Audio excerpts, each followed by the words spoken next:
walked in like he was expecting applause. Not even a full day after the board announced the CEO's temporary leave of absence, which everyone knew was code for heart attack while golfing with the CFO's wife. And here comes his son, Brandon, strutting through the glass doors like he invented capitalism. Tan too perfect for Ohio. Watch too loud for someone who's never set foot in a loading dock. He looked around the office with this bored arrogance, like he was shopping for things to fire. And that's when he stopped in front of my desk. Not reception, my desk. Middle of ops, no clipboard guy. Just me, 2 monitors, and a half-eaten egg sandwich. You're the guy who runs logistics, he asked, frowning like the word logistics had personally offended him. I leaned back, slow. I am logistics. He laughed. One of those quiet, condescending chuckles like I was a child playing CEO with my daddy's necktie. He didn't introduce himself. He didn't need to. We all knew who he was. Brandon Whitmore, Wharton dropout, social media crypto bro, once got sued for calling a barista-servant class on TikTok. And now, he was technically my boss. Without even glancing at my screen, he muttered, "We don't keep lazy people here," and walked off before I could even swallow my rage. Or my sandwich. The office went silent. You could have heard the ficus die a second time. Here's the part that he didn't know, that desk he insulted. It's where I rebuilt the company's entire distribution protocol after a hurricane leveled our southern hub. I personally negotiated our UPS bulk rate contract during a labor strike. I've worked 18 Christmas Eves in a row without asking for overtime. And for the past 6 years, every executive-level decision that's touched the warehouse floor has quietly gone through me. But I didn't say a word. Not yet. I stood up, shut my laptop, and started packing. No panic, no anger, just surgical calm. Took my mug, my backup drive, my NDA-protected field notes on a supply reroute project worth $1.3 million in savings next fiscal. Brandon watched from the corner with this smug little victory smirk, probably already rehearsing how he'd phrase it in an Instagram story. I walked out. But before I cleared the lobby, I paused by the security desk, handed Marcus, the overnight guy, a sealed envelope and said, "Make sure this gets to Charles Whitmore directly." Not his assistant, him. Then I left without another word. What was in the envelope? Oh, just a certified printout of Clause 7.4.13 from my executive retention agreement, signed, initialed, and notarized by Daddy Whitmore himself in 2017. And a note, handwritten. Just 4 words, "You fired who exactly?" Tomorrow was going to be loud. Charles Whitmore, the real CEO, wasn't the type to scream. Not unless something was bleeding money or sleeping with his wife.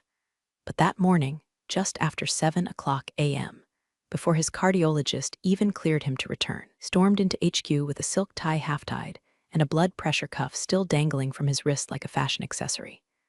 I wasn't there to see it, of course. I was at home, sipping black coffee from a chipped mug with a satisfaction that should have been illegal. But my phone lit up like a Christmas tree in a meth trailer. First it was Marcus, security. Bro, he's here. Your guy just walked in screaming like someone put nails in his colon. And it was Celia from accounting. Tell me this is some kind of Ocean's 11 revenge thing, because Charles just asked if Brandon had brain damage or a vendetta. And finally, Susan from legal, who hates calling people. He opened the envelope in front of the whole board, read the clause out loud, turned the color of a wet ham, then said, "We owe him how much?" I think someone actually Googled defibrillator protocol. See, Clause 7.4.13 wasn't just severance. It was a panic parachute. Back when I saved their asses during a 6-month customs backlog, they'd offered me a bonus. I said no thanks, give me job security with teeth. So they did, buried in fine print. If I was terminated without cause by anyone other than Charles, I got 3 years' salary paid in 48 hours, 20% annual bonus, front-loaded, lifetime dental. And here's the kicker, a non-compete release, meaning I could walk straight into any competitor and hand them my playbook. And I had offers. Oh, I had offers. Back at HQ, Brandon tried to spin it. Said I was underperforming, didn't show initiative, even claimed I threatened him with a stapler. But Charles just stared at him like he was trying to remember what condoms cost in 1996. Fired the only person keeping our shipping schedule tighter than your Botox appointments, he growled. Then came the bomb nobody saw coming. Charles didn't just overturn the firing. He fired Brandon. Right there on the mezzanine, in full view of the operations staff, Charles pointed a liver-spotted finger and said, "You're not ready. You treat this company like it's a hobby. Get out." HR tried to intervene. Brandon's face went white, then red, then green. Looked around like someone was going to start clapping. No one did. Charles turned to Marcus and said, "Escort my son off the property. Don't let him touch anything." Now that was poetic. But don't think this is where it ends. Because what Charles didn't know, what nobody knew yet, was that Brandon had already made one move before his little warehouse stunt. And that move was about to light the entire company on fire. The first explosion wasn't literal. It may as well have been. 8:42 a.m., same damn timestamp as the moment Brandon fired me the day before. The warehouse floor screens glitched, just for a second. Then every shipping route, every invoice, every truck log gone. At first they thought it was a system update, then maybe ransomware. By 9:03 a.m., someone from IT found the trail, a permissions change initiated the night before. By Brandon's login, revoked half the warehouse admin accounts, rewired the export logs to redirect through a third-party data filter based in, get this, Austin, Texas, and had even initiated a data purge protocol scheduled to go live Friday at midnight. The man set a ticking self-destruct. And it gets better. The Austin address belonged to a shell company, registered under the name B. Whitmore Consulting. Translation: Brandon tried to steal the logistics infrastructure out from under Daddy and sell it back as a third-party vendor. He wasn't stupid. He was desperate.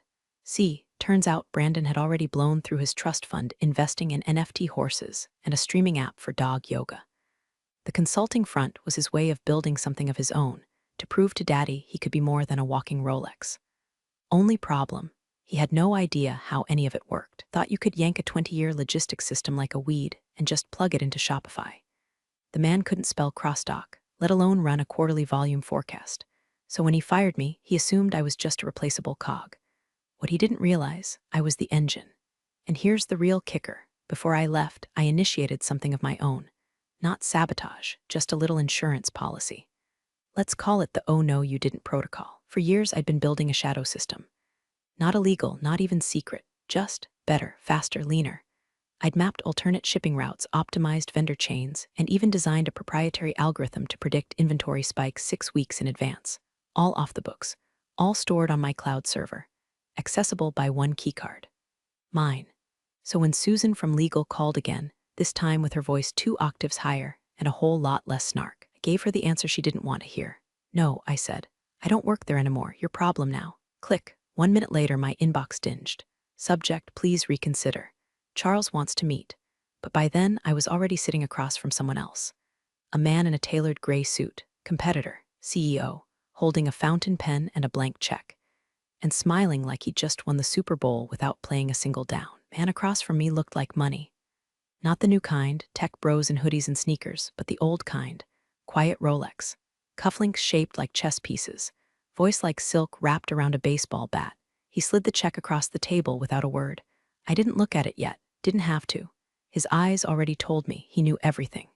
He leaned forward. "So," he said, with the kind of smile you pour scotch on, "does it feel watching them choke on the hand that fed them?" I took a slow sip of my coffee. Would have felt better if the kid hadn't been such an amateur. We were in a private lounge downtown. Real mahogany, not that laminate crap from corporate conference rooms. The kind of place where they iron your napkin before you sneeze. His name was Richard Wexler, CEO of Logicor, our biggest competitor, and depending who you ask, the devil with a supply chain. 5 years he'd tried to poach me. And for 5 years I said no. Loyalty, history, maybe even guilt. But after Brandon's stunt, guilt packed its bags and left with my dignity. Wexler steepled his fingers. "You still have access to the auxiliary routing matrix you built?" I smiled. "I built it off the grid. Your servers wouldn't even need retrofitting." He exhaled through his nose, impressed. "You're the only reason Whitmore Global could scale without imploding." Knew it wasn't Charles. I said nothing. That's when he dropped it, the reason he'd called this emergency meeting. "You bring me your system, your brain, your playbook, and I don't just match your Whitmore salary. I triple it, equity, private office. Build your own team. You'll never sit under a 20-something frat ghost again." I looked down at the check. It wasn't blank anymore. It had a number with so many zeros it looked like binary code. But I didn't sign. Not yet. 'Cause see, I had one more play. One more message to send. Not to Charles, not even to Brandon, to the entire goddamn board. So I stood up, slid the check back toward Wexler and said, "Give me 48 hours. Then I walk in with everything." "Everything?" he asked, one brow raised. I nodded. "Not just the system. The people, the routes, the contracts. I've already spoken to 6 of Whitmore's vendors. They're ready to flip. Wexler grinned like a man watching a rival's house catch fire while holding a glass of wine. Oh, this is going to be fun. That night, I didn't sleep, not out of anxiety, out of strategy. While Brandon was probably throwing a tantrum in whatever leased Porsche he hadn't crashed yet, I was on encrypted calls with warehouse leads, old friends, ex-employees, quiet rebels still stuck in Whitmore's rusting machine. And then I sent one message. Just one. Friday. Noon. Conference room B. One-time invitation. By morning, 22 replies, all yes, and one from an anonymous address. Does Charles know yet? He would, in exactly 27 hours, and he was going to wish his heart had given out before he read the agenda. Friday, 11:57 a.m. Conference room B, formerly reserved for quarterly boredom disguised as synergy meetings, was now the most dangerous square footage in the building. Walked in with no badge, no appointment, no smile. Just a manila folder under one arm and a storm under my skin. Inside, 22 people, not just any 22, warehouse leads, regional schedulers, vendor liaisons, drivers with more miles on their boots than Brandon had neurons in his brain, and at the head of the table, an empty chair with a placard someone had written in Sharpie, for the king in exile. They stood when I entered. I didn't ask them to, just did. I took the chair, placed the folder in front of me, didn't open it yet, and that's when the door creaked again. Enter Charles Whitmore, sweat on his brow, anger in his step. Panic hiding just behind the CEO mask. Behind him, legal, HR and Brandon freshly fired but still trailing daddy like a hemorrhoid with Wi-Fi. Charles barked, "What the hell is this?" His voice cracked. He already knew. I didn't stand. I didn't raise my voice. "Agenda's simple," I said, finally opening the folder. Item 1, mass departure. Effective today, 2:00 p.m. These 22 people and myself will resign.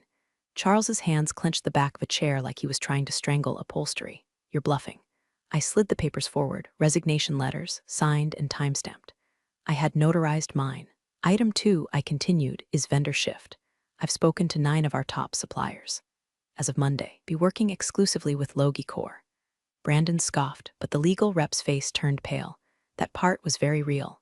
Charles stepped forward, voice low now. "You torch everything over him." He motioned to Brandon like he'd accidentally stepped in something. I leaned in, calm. He lit the fire. I just turned it into a controlled burn. HR whispered something to legal.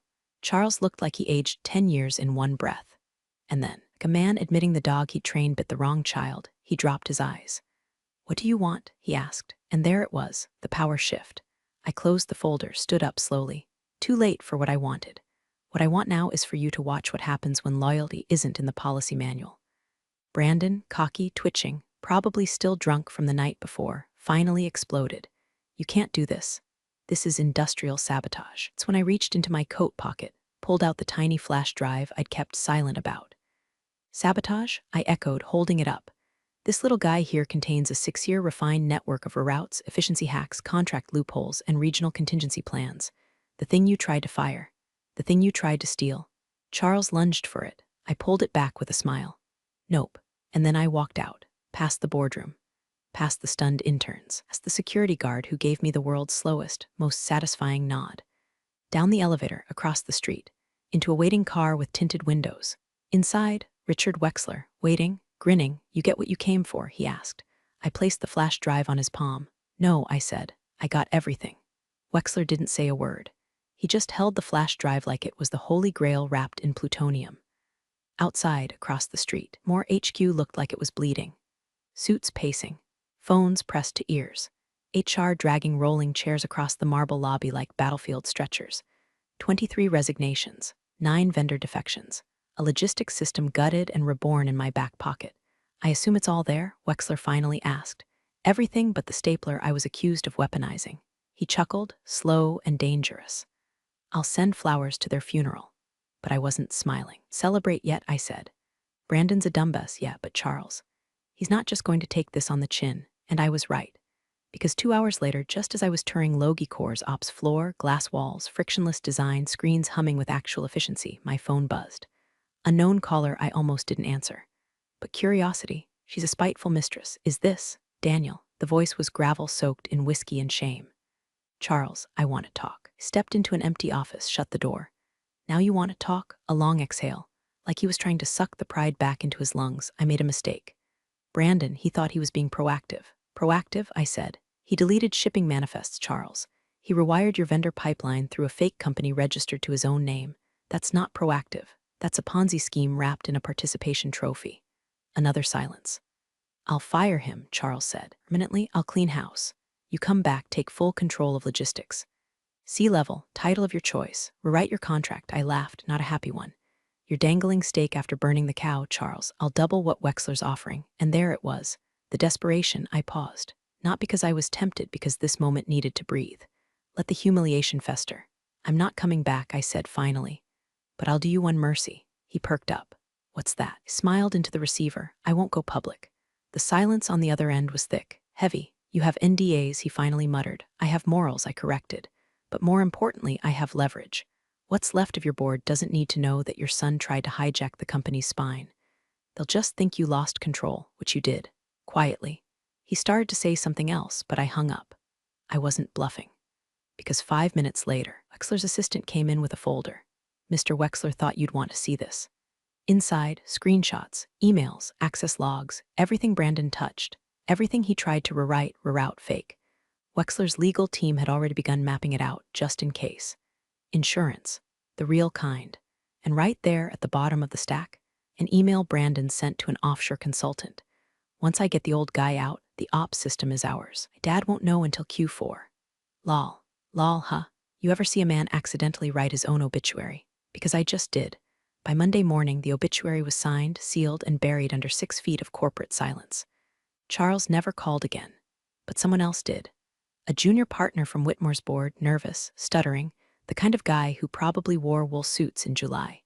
He asked, politely, if I'd be willing to clarify certain events for internal documentation. I said, politely, go to hell. Because by then, the war was over. And I hadn't just won, I'd erased the battlefield. Let me paint the picture. While Whitmore scrambled to Frankenstein their systems back together, Wexler and I were already 3 moves ahead. I wasn't just integrating my infrastructure into Logi Core's architecture. I was rewriting it, layer by layer. Smart routing, predictive analytics, vendor flex frameworks, tools Whitmore never even knew existed were now humming quietly inside Logi Core's veins. And the 22 I brought with me, they weren't employees anymore. They were commanders. Every one of them got a raise. Full benefits. Corner offices where they used to have closets.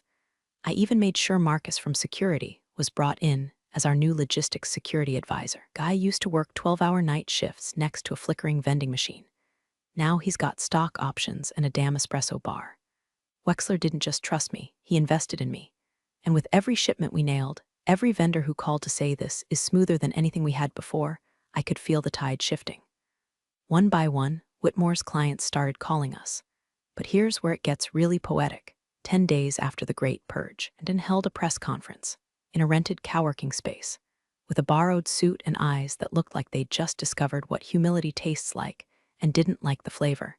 He tried to spin it, called himself an innovator misunderstood by legacy minds, said he was building a new kind of logistics experience for the modern era, claimed to have raised private capital. But he didn't fool anyone, because just 2 hours after his speech, Wexler forwarded me an email from one of our newest clients, a big one, national retailer, worth 7 figures in annual freight. The subject line, just saw Brandon's circus. Thank you for not being clowns. And in that moment, sitting in my glass-walled office with the skyline burning gold behind me, I felt it, not revenge, not even pride, something deeper. The kind of stillness that comes when you know you buried your enemy with facts, not fury. There was one final thread to pull, one more surprise, and I'd been saving it just for Charles. Tuesday, 6:17 a.m. I stood outside Charles Whitmore's country club, golf shirt pressed, coffee in hand, watching a dozen Teslas hum quietly into valet. He didn't know I was coming. I wanted it that way. The board was meeting here today. Off-site strategic realignment, corporate speak for who gets fired next. I had no interest in the menu or the dress code. Just one item of business left on my list. I walked past security like I still owned the place. Nobody stopped me. Nobody even blinked. Probably figured I was someone's consultant. Technically, they weren't wrong. Charles was on the terrace, seated with 3 board members, talking through clenched teeth. His back was to me. I waited until he laughed, thin, forced, pathetic, laid the folder on the table like a surgeon presenting an organ. He turned, froze. Inside the folder, a printed offer, not mine, theirs. A merger proposal from one of Whitmore's largest international vendors, signed, sealed, and addressed to me, Logicor's new director of global supply integration. The vendor was pulling out of Whitmore permanently and transferring their $48 million annual contract to us.